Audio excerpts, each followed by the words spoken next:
Assalamualaikum warahmatullahi wabarakatuh. Bismillahirrahmanirrahim. Alhamdulillahirabbil alamin wassalatu wassalamu ala asrafil anbiya'i wal mursalin sayyidina wa maulana Muhammadin wa ala alihi wa sahbihi ajma'in. Rabbi shrah li sadri wa yassir li amri wahlul 'uqdatam min lisani yafqahu qawli, amma ba'd. Hadratil muhtaramin, para alim, para ulama yang kami muliakan dan kami hormati, yang kami hormati segenap pengurus Nahdlatul Ulama Provinsi Kepulauan Riau beserta jajarannya, yang kami hormati segenap anggota Kepolisian Republik Indonesia Polresta Barelang yang sempat hadir di Masjid An-Nahdhah ini, yang kami hormati bapak-bapak, saudara jamaah yang dirahmati Allah. Bersyukur kita kehadirat Allah Subhanahu wa taala atas segala limpahan nikmat dan karunia-Nya yang telah diberikan kepada kita semua, sehingga pada kesempatan Jumat kali ini alhamdulillah kita semua bisa menyempatkan untuk bisa melaksanakan sholat Jumat yang kedua di Masjid An-Nahdhah ini. Alhamdulillah, ini semata-mata karunia dan pertolongan dari Allah yang harus kita syukuri. Mudah-mudahan dengan bersyukur kita kepada Allah, Allah akan senantiasa menambah nikmatnya kepada kita dan kita digolongkan sebagai orang-orang yang ahli syukur. Salawat dan salam semoga senantiasa tercurah limpahkan kepada junjungan kita, suri tauladan kita, baginda Nabi besar Muhammad sallallahu alaihi wasallam. Mudah-mudahan kita senantiasa bisa istiqomah melaksanakan sunnah-sunnah beliau, memperbanyak membaca salawat dengan harapan kita mendapatkan keberkahan di dunia dan mendapatkan syafaat di akhirat nanti. Amin amin ya rabbal alamin. Hadirin jamaah salat Jumat yang dirahmati Allah, seperti biasa sebelum pelaksanaan Jumat kita mulai, akan kami sampaikan beberapa hal. Yang pertama, hari ini kita memasuki waktu salat Jumat tepat pada pukul 12:16. Masuk waktu salat Jumat tepat pada pukul 12:16. Untuk itu, bagi saudaraku kaum muslimin di sekitar Masjid An-Nahdhah yang masih melaksanakan aktivitas, mari segera tinggalkan aktivitas kita guna menuju ke masjid untuk melaksanakan ibadah sholat Jumat secara berjamaah. Kemudian perlu kami sampaikan juga, alhamdulillah di Jumat perdana Jumat lalu kita mendapatkan infak sebesar Rp1.450.000. Alhamdulillahirabbil alamin. Kami atas nama pengurus mengucapkan beribu terima kasih. Mudah-mudahan sedekah infak bapak-bapak saudara sekalian menjadi amal jariah, amal yang tidak terputus dan dibalas yang berlimpah oleh Allah Subhanahu wa taala. Saudaraku kaum muslimin jamaah yang dirahmati Allah, pada hari ini kita melaksanakan sholat Jumat yang kedua. Tanggal 8 lalu kita melaksanakan sholat Jumat yang perdana. Ini yang kedua. Tentunya kami atas nama pengurus yang pertama mengucapkan beribu terima kasih yang sebesar-besarnya kepada jamaah yang menyempatkan untuk melaksanakan sholat di masjid kita ini. Dan yang kedua, mohon maaf karena masjid ini memang dalam tahap pembangunan, belum 100% selesai, maka banyak kekurangan di sini, baik pendingin udara ataupun kipas, termasuk tempat wudhu kita. Memang ini masih semuanya masih dalam prihatin perjuangan, dan melalui yang inilah kita harapkan nanti dengan tidak terlalu besarnya masjid ini dibangun, namun dari sinilah kita semua berharap, khususnya pengurus Nahdlatul Ulama wilayah Kepulauan Riau ini menjadi sentral pusat dakwah Islam Ahlus Sunnah wal Jamaah, Islam yang rahmatan lil alamin, Islam yang senantiasa cinta damai dan suka kedamaian, juga Islam yang senantiasa menghargai yang lain.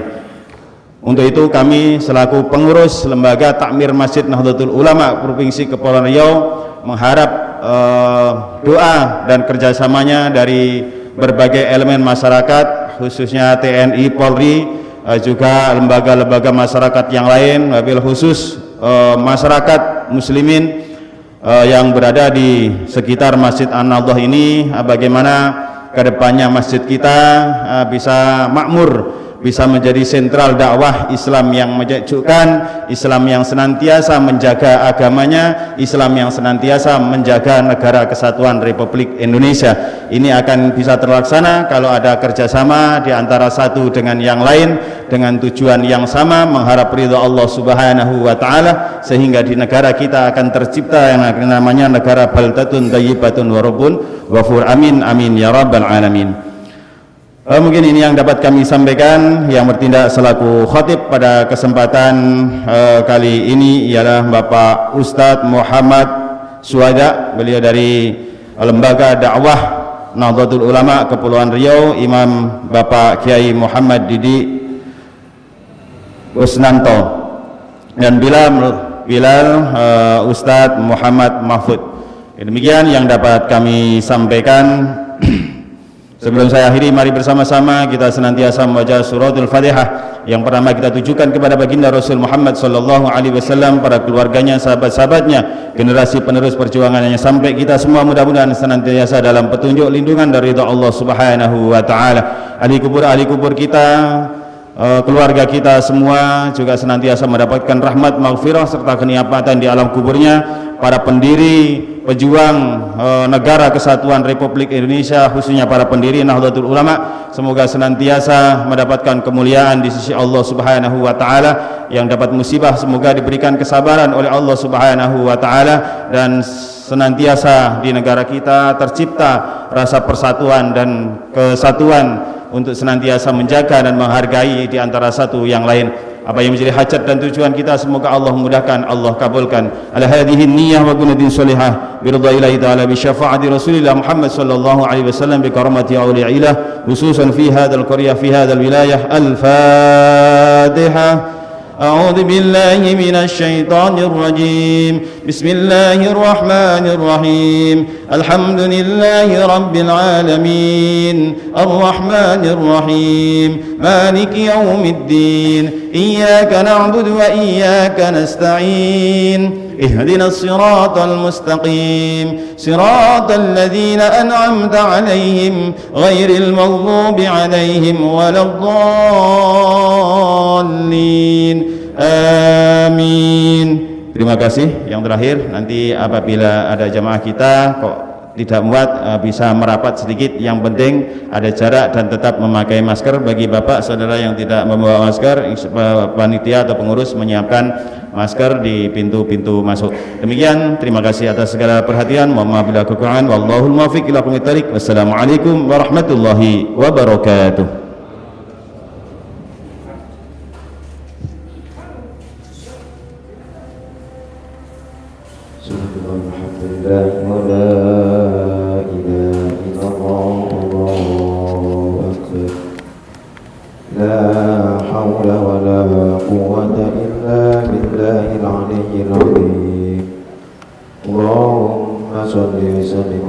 سيدنا محمد الله يا كريم الله أكبر الله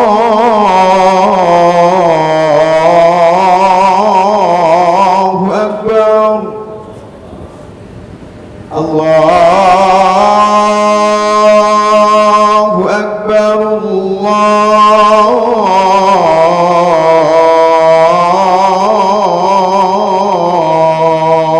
أكبر أشهد أن لا إله إلا الله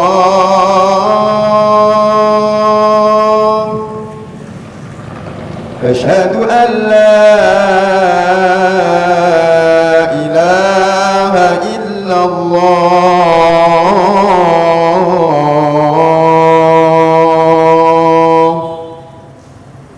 أشهد أن محمد رسول الله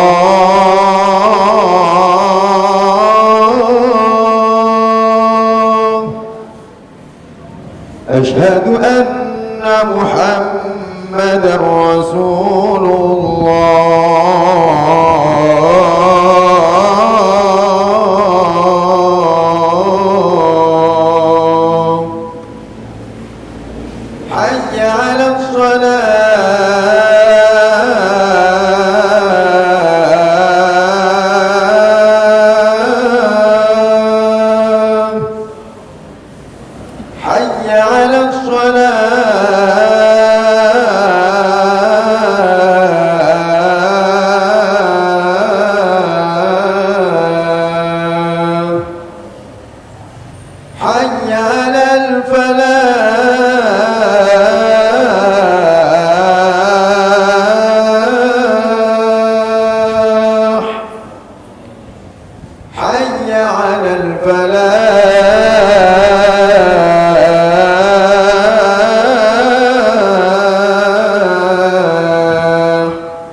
أكبر الله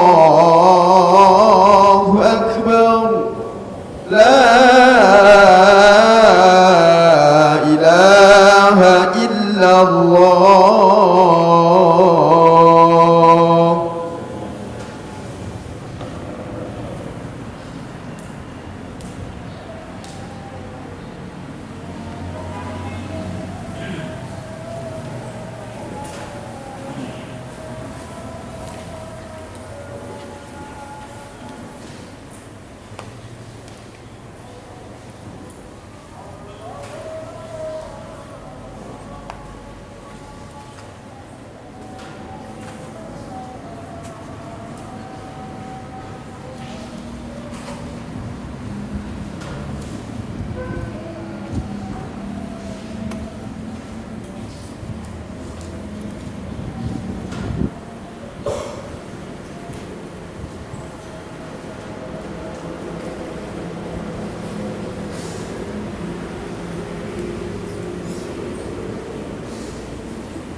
يا معاشر المسلمين وزمرة المؤمنين رحمكم الله. روي عن أبي هريرة رضي الله عنه أنه قال قال رسول الله صلى الله عليه وسلم إذا قلت لصاحبك يوم الجمعة أنصت والإمام يخطب فقد لغوت أنصتوا واسمعوا وأطيعوا رحمكم الله. أنصتوا واسمعوا وأطيعوا رحمكم الله. أنصتوا واسمعوا وأطيعوا لعلكم ترحمون.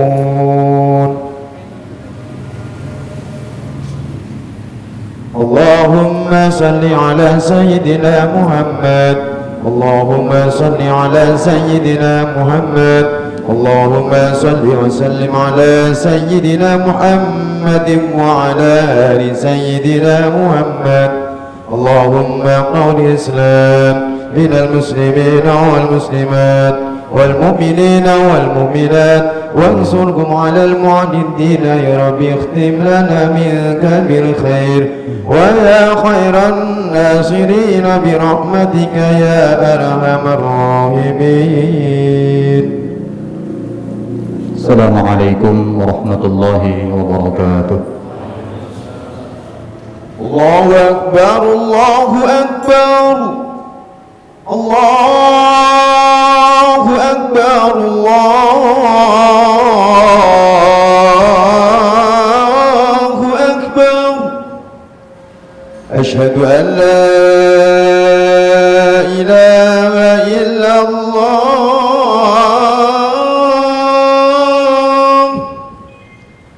أشهد أن لا إله إلا الله أشهد أن محمدا رسول الله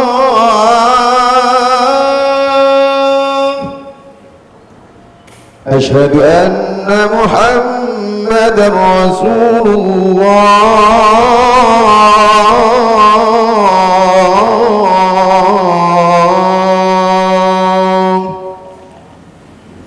حي على الصلاة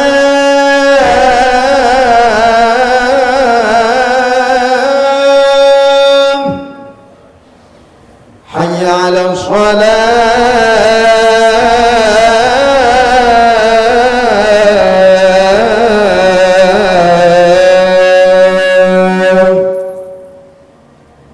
حي على الفلاح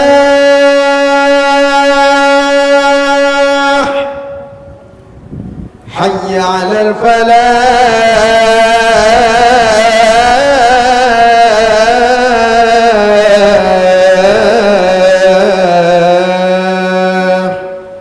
الله أكبر الله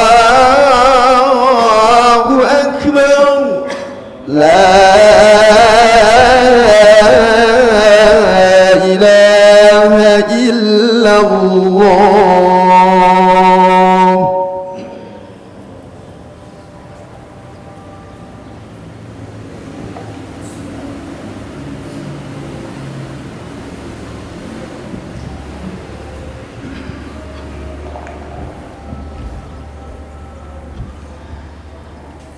الحمد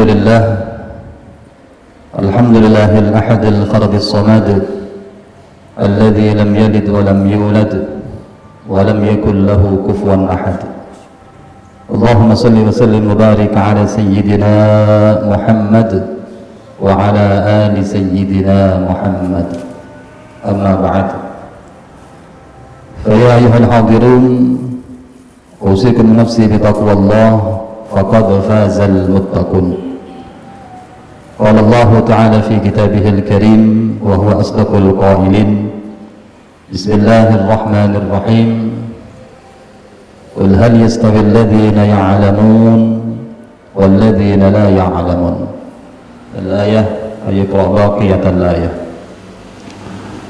Hadirin kaum muslimin sidang jamaah salat Jumat yang dirahmati Allah Subhanahu wa taala.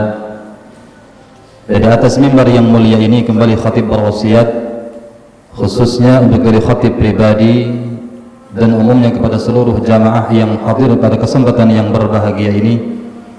Mari senantiasa kita berusaha semaksimal mungkin untuk meningkatkan kualitas dan kuantitas keimanan juga ketakwaan kita kepada Allah Subhanahu wa taala.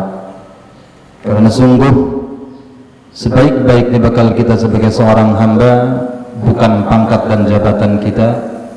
Sebaik-baiknya bekal kita sebagai seorang hamba bukan harta benda kita. Namun sebaik-baiknya bekal kita sebagai seorang hamba yang layak kita bawa pulang menuju Allah Subhanahu wa taala adalah ketakwaan kita kepada Rabb kita, yakni Allah Subhanahu wa taala.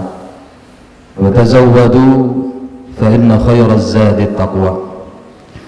Hadirin kaum muslimin sidang jamaah salat Jumat yang dirahmati Allah Subhanahu wa taala. Pada kesempatan khutbah yang singkat ini insyaallah khatib ingin menyampaikan sebuah materi yang sangat sederhana, yakni menjadikan Al-Qur'anul Karim dengan sunnah Nabi sallallahu alaihi wa alihi wasallam sebagai pedoman kita.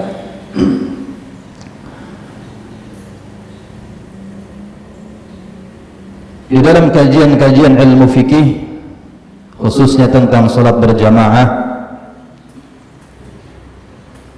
ada satu hal yang perlu kita pahami, bahwa salah satu di antara syarat sah salat berjamaah adalah bahwa kita sebagai seorang makmum harus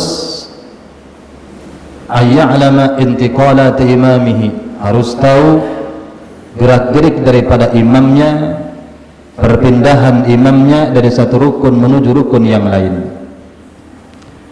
Bagaimana cara taunya? Biru'yatihi, untuk orang yang bisa langsung melihat imam, maka dengan melihat imam secara langsung. Auli ba'di safin, untuk orang yang tidak bisa melihat langsung imamnya, maka dia bisa melihat ba'di safin, sebagian saf yang mampu dia pandang, yang mampu dia lihat.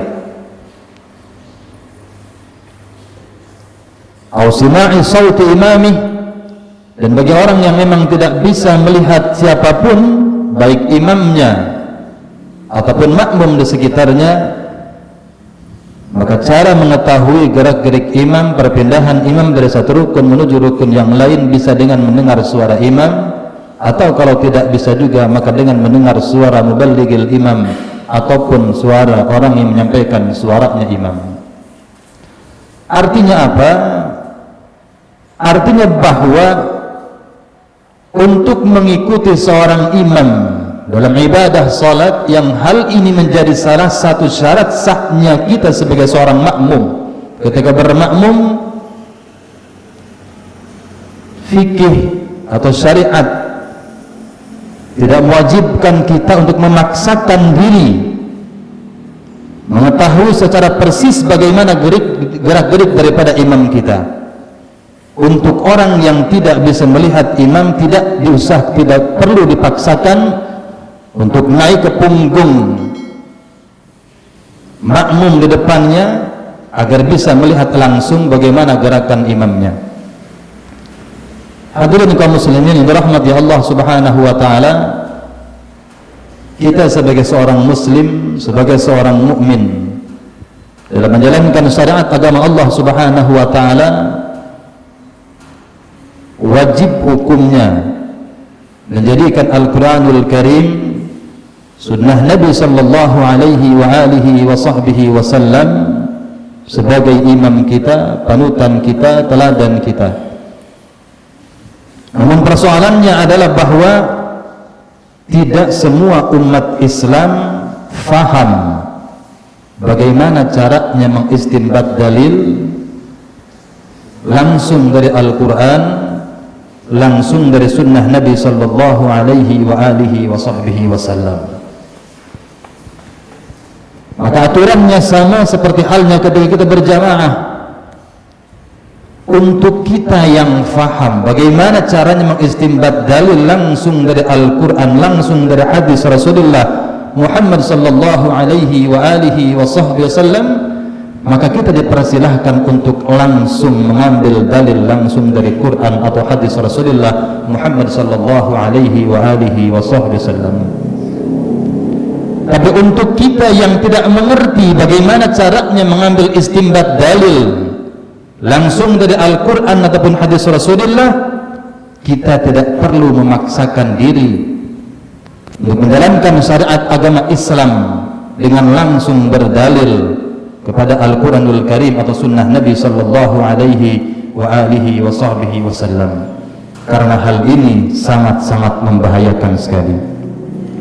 Di dalam kitab Hasiyatus Shawi pun hadis jelaskan bahwa annal ulama'a dzakaru, para ulama kita terdahulu telah banyak menyebutkan apa yang beliau sebutkan, inna min usulil kufri al-akhdhu bi dhawahiril kitab wa sunnah, sesungguhnya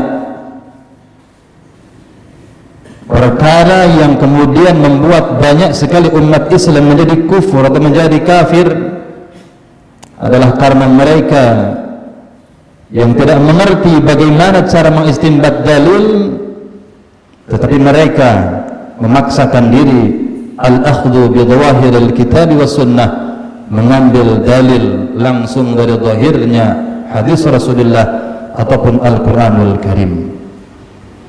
Hal ini banyak sekali kita temui. Dewasa ini banyak sekali orang-orang yang mengajak kita kepada kembali kepada Al-Quranul Karim, kembali kepada hadis Rasulullah Muhammad sallallahu alaihi wasallam, tanpa memandang dulu siapapun diajak kembali kepada Quran, siapapun diajak kembali kepada hadis Rasulullah Muhammad sallallahu alaihi wasallam. Padahal sejatinya kita faham betul bagaimana kita, siapa kita, dan sebatas apa kemampuan kita. Tidak mungkin orang yang tidak mengerti seperti kita kemudian dipaksakan untuk mengambil dalil langsung dari Al-Quran, langsung dari hadis Rasulullah Muhammad sallallahu alaihi wa alihi wa sahbihi wasallam. Bukankah dengan kita menjalankan syariat agama Allah, berdalilkan Al-Quran, berdalilkan hadis Rasulullah akan selamat? Tidak semua orang akan selamat dengan menjadikan Al-Quran sebagai pedomannya, dengan menjadikan hadis langsung sebagai pedomannya. Kenapa demikian? Baginda Rasulullah Muhammad sallallahu alaihi wa alihi wasallam 14 abad yang lalu pernah bersabda bahwa kata Rasulullah Muhammad sallallahu alaihi wasallam, "Inna Allah Ta'ala yarfa'u bihadzal kitabi aqwaman wa yad'u bihi akharin." Sesungguhnya Allah Subhanahu wa taala mengangkat derajat sebagian kaum bihadzal kitab, dengan kitab ini yakni Al-Qur'an, wa yad'u bihi akharina, dan dengan kitab yang sama yakni Al-Qur'an Allah Subhanahu wa taala juga merendahkan kedudukan kaum-kaum yang lainnya. Artinya tidak semua orang yang kemudian mengambil atau berdasarkan Al-Qur'anul Karim, sunnah Nabi itu dianggap benar, tergantung bagaimana cara dia mengambil dalil tersebut. Oleh karena itu, satu-satunya cara yang paling selamat untuk kita orang-orang yang awam, untuk kita orang-orang yang tidak memiliki bekal keilmuan, tidak mengerti gramatika bahasa Arab, tidak mengerti ilmu nahwu, tidak mengerti ilmu saraf, tidak mengerti ilmu balaghah dan lain sebagainya, cara paling selamat untuk kita mengamalkan ajaran Al-Qur'an Al-Karim, mengamalkan ajaran Nabi sallallahu alaihi wasallam, yakni dengan mengikuti para alim, para ulama yang faham, yang mengerti bagaimana cara mengistinbat dalil langsung dari Al-Quran ataupun hadis Rasulullah Muhammad sallallahu alaihi wa alihi wa sahbihi wasallam. Karena jika kita memaksakan diri dengan keterbatasan ilmu yang kita miliki, memaksakan diri sekali lagi mengambil dalil langsung dari Al-Quran, langsung dari hadis Rasulullah Muhammad sallallahu alaihi wa alihi wa sahbihi wasallam, maka yang terjadi adalah kekacauan demi kekacauan dimanapun berada, di negara kita ataupun di luar sana. Jika semakin banyak orang-orang yang kemudian memaksakan diri memahami agama langsung dari Al-Quran, memahami agama langsung dari hadis, padahal kemampuannya sangat terbatas, maka pasti atau bisa dipastikan negara tersebut, kampung tersebut akan kacau dan akan sering terjadi keributan antar umat Islam itu sendiri. Mudah-mudahan di negara kita sedikit demi sedikit akan terjadi perubahan-perubahan. Orang-orang yang senantiasa mendakwahkan dirinya sebagai orang yang paling mulia, paling baik, paling benar, semoga Allah berikan hidayah kepada beliau-beliau semuanya, dan mudah-mudahan kita senantiasa istiqomah mengikuti ulama-ulama kita, kiai-kiai kita yang dari dulu berpegang teguh terhadap kitab-kitab yang dikarang oleh para alim ulama. Karena kita semua faham bahwa para alim ulama lah yang pantas kita ikuti, karena beliau lebih faham, lebih mengerti bagaimana cara memahami Al-Quranul Karim atau sunnah Nabi sallallahu alaihi wa alihi wasallam. Barakallahu li wa lakum fil Qur'anil azim, wa nafa'ani wa iyyakum bil ayati wa dzikril hakim, wa taqabbala minni wa minkum tilawatahu innahu huwas samiul alim. اللهم صل وسلم وزد وأنعم وتفضل وبارك بجلالك وكمالك على زين العباد سيدنا ومولانا محمد وسلم. ورضي الله تبارك وتعالى عن كل صحابة رسول الله أجمعين.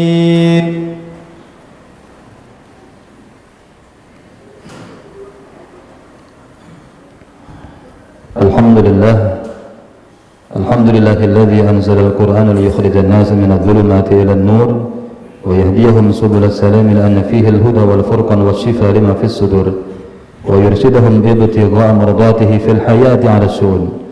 أشهد أن لا إله إلا الله شهادة تجعلنا ممن قام بالشكور، وأشهد أن سيدنا ونبينا ومولانا محمدا عبده ورسوله أرسله الله العزيز الغفور.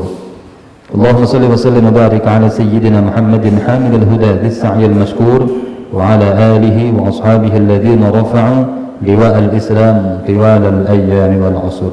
أما بعد، فيا عباد الله، أوصيكم نفسي بتقوى الله فقد فاز المتقون.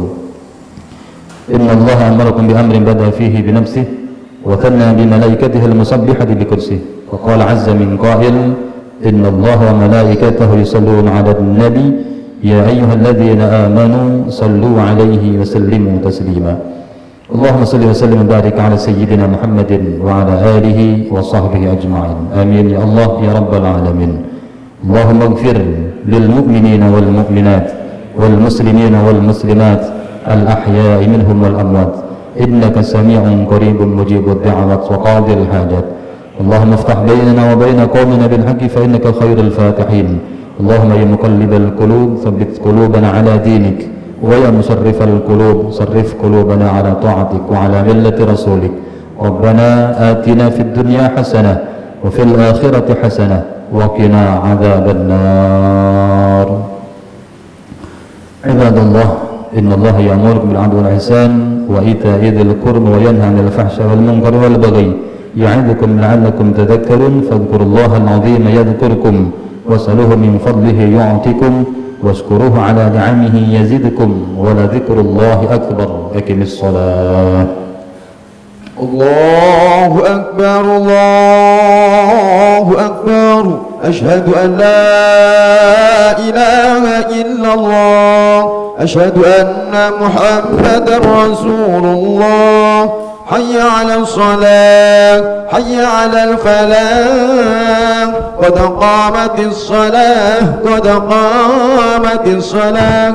الله أكبر الله أكبر، لا إله إلا الله.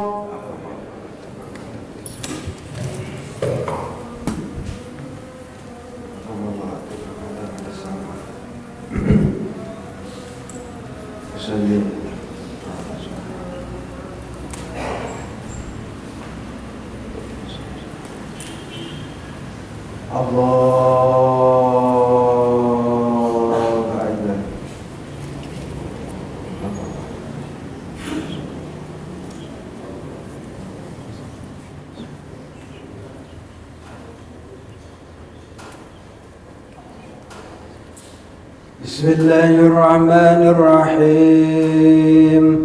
الحمد لله رب العالمين، الرحمن الرحيم، مالك يوم الدين. إياك نعبد وإياك نستعين، اهدنا الصراط المستقيم، صراط الذين أنعمت عليهم غير المغضوب عليهم ولا الضالين. آمين. بسم الله الرحمن الرحيم. سبح اسم ربك الأعلى الذي خلق فسوى والذي قدر فهدى والذي أخرج المرعى فجعله غثاء أحوى. سنقرئك فلا تنسى إلا ما شاء الله، إنه يعلم الجهر وما يخفى. ونيسرك لليسرى فذكر إن نفعت الذكرى. سيذكر من يخشى ويتجنبها الأشقى الذي يصلى النار الكبرى ثم لا يموت فيها ولا يحيا. قد أفلح من تزكى وذكر اسم ربه فصلى. بل تؤثرون الحياة الدنيا والآخرة خيرا وأبقى. إن هذا لفي الصحف الأولى، صحف إبراهيم وموسى. الله أكبر.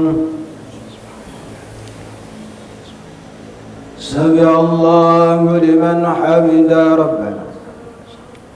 الله أكبر. الله أكبر. الله أكبر.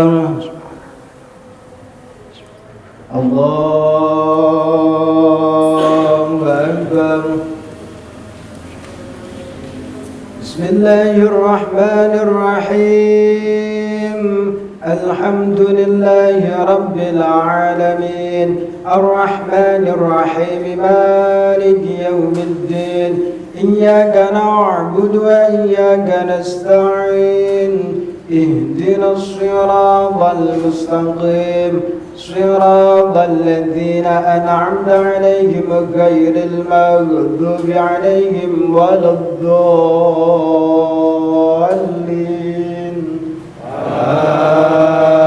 آمين.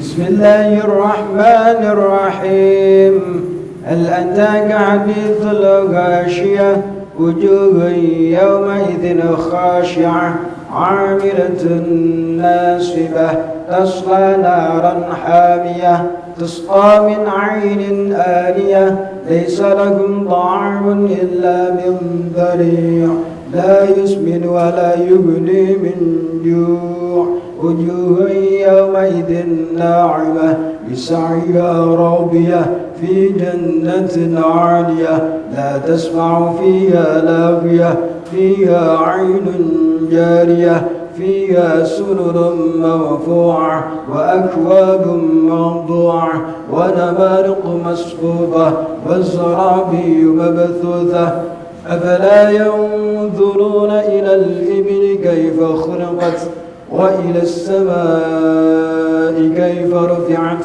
وإلى الجبال كيف نصبت وإلى الأرض كيف سطحت فذكر إنما أنت مذكر لست عليهم بمسيطر إلا من تولى وكفر فيعذبه الله العذاب الأكبر إن إلينا إيابهم ثم إن علينا حسابهم. الله أكبر. سمع الله لمن حمده. الله أكبر. الله أكبر. الله أكبر. الله أكبر.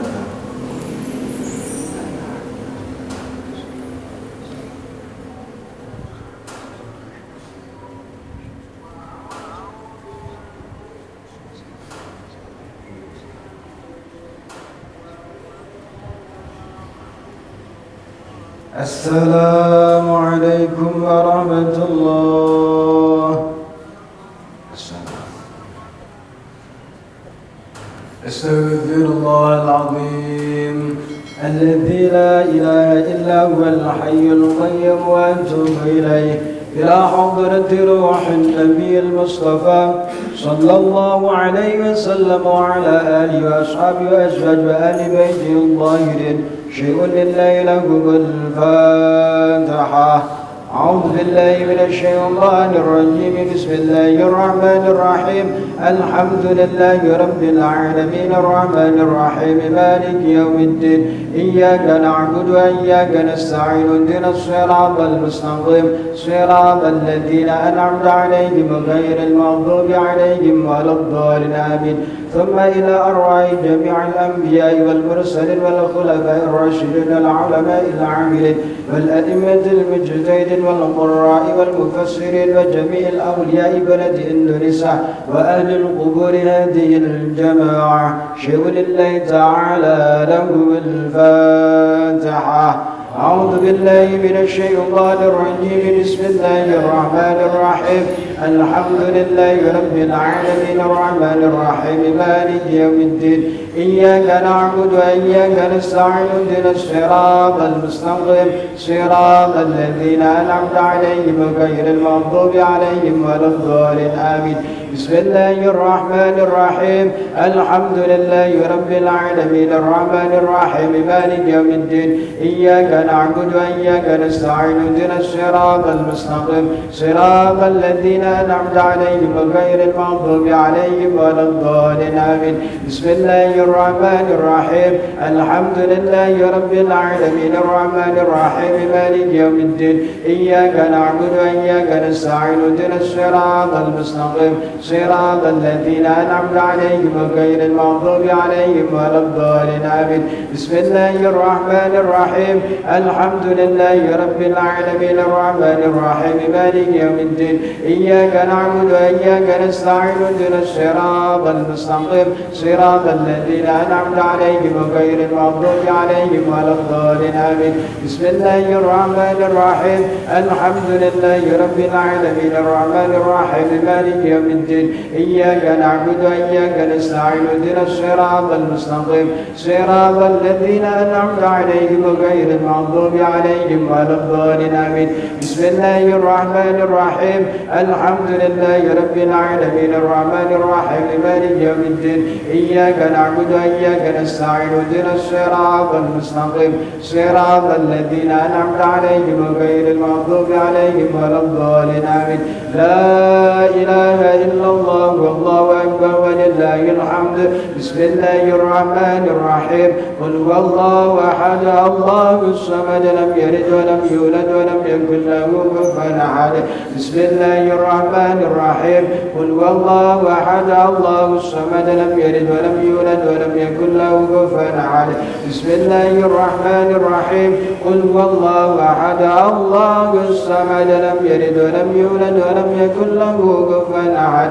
لا إله إلا الله والله أكبر ولله الحمد. بسم الله الرحمن الرحيم.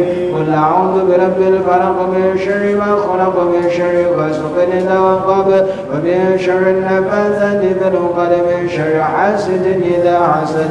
لا إله إلا الله والله أكبر ولله الحمد. بسم الله الرحمن الرحيم. قل أعوذ برب الناس ملك الناس إله الناس من شر الوسواس الخناس الذي يوسوس في صدور الناس من الجنة والناس. أفضل الذكر قوله تعالى فاعلم أنه لا إله إلا الله لا إله إلا الله لا إله إلا الله لا إله إلا الله لا إله إلا الله لا إله إلا الله لا إله إلا الله لا إله إلا الله لا إله إلا الله لا إله إلا الله لا إله إلا الله لا إله إلا الله لا إله إلا الله لا إله إلا الله محمد رسول الله. اللهم صل على سيدنا محمد سيد الأولين والآخرين وتبارك تعالى عن أصحاب رسول الله أجمعين. والحمد لله رب العالمين حمدا للشاكرين حمدا الناعمين حمدا يوافي نعمه ويكافئ مزيده. يا ربنا لك الحمد كما ينبغي لجلال وجهك وعظيم سلطانك. اللهم صل وسلم وبارك على سيدنا محمد صلاة تنجينا بها من جميع الأهوال والآفات وتقضي لنا بها جميع الحاجات وتطهر لنا بها من جميع السيئات وترفعنا بها عندك على الدرجات وتبلغنا بها أقصى الغايات من جميع الخيرات في الحياة وبعد الممات. ربنا اغفر لنا ولوالدينا وارحمهما كما ربيانا صغارا. ربنا إنك تعلم سرنا وعلانيتنا فاقبل معذرتنا وتعلم حاجتنا فأدنا سننا تعلم ما في نفسنا فاغفر لنا ذنوبنا فإنه لا يغفر الذنوب إلا أنت. اللهم إنا نسألك يا الله يا الله يا الله إيمانا كاملا يبشر قلبنا ويقينا صادقا حتى نعلم أنه لا يصيبنا إلا ما قدرت لنا في كتابك ورضنا بقدرك وقدرك يا ذا الجلال والإكرام. اللهم يا غني يا حميد يا مبدئ يا معيد يا رحيم يا ودود أنجنا بحلالك عن حرامك وبطاعتك عن معصيتك بفضلك عمن سواك. اللهم إنا نسألك بحق الفاتحة وبجاه الفاتحة الفاتحة وبكرامات الفاتحة وخصوصيات سر الفاتحة وببركات بالشفاعة بخروج الفاتحة وبكلمات الفتح آيات الفتح نقول الفتح حق ما أنزلت عليه سورة الفاتحة. يا فارج الهم ويا كاشف الغم يا من لعبدي يغفر ويرحم يا الله يا دافع البلاء يا الله يا دافع البلاء يا الله يا دافع البلاء ادفع عنا كل هم وغم ربنا يسر لنا ولا تعسر علينا في الدين والدنيا والآخرة إنك على كل شيء قدير. ربنا آتنا في الدنيا حسنة وفي الآخرة حسنة وقنا عذاب النار. سبحان ربك رب العزة عما يصفون وسلام على المرسلين والحمد لله رب العالمين. مولاي صل وسلم دائما أبدا على حبيبك خير الخلق كلهم هو الحبيب الذي bagi jamaah bisa ngambil sedekah Jumat berkah di belakang Pak ya. Boleh dimakan di sini, boleh dibawa pulang, silakan. Bagi jamaah ada sedekah Jumat berkah di belakang, silakan mengambil untuk dimakan siang di sini atau dibawa pulang, dipersilakan. ما مضى واسع الكرم صلى الله ربنا على نور المبين أحمد المصطفى سيد المرسلين وعلى آله وصحبه أجمعين. الفاتحة.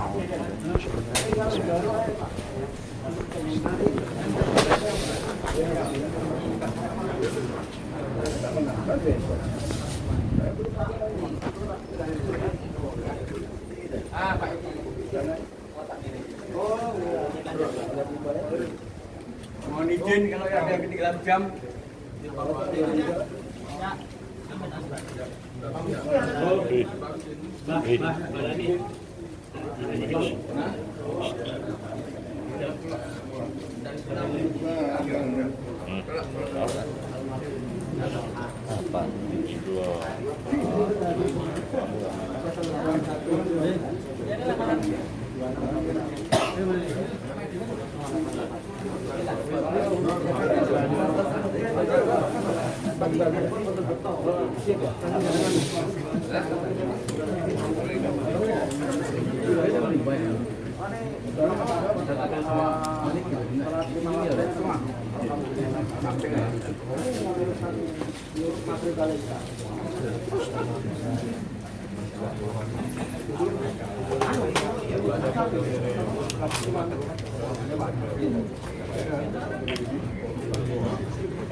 Selamat.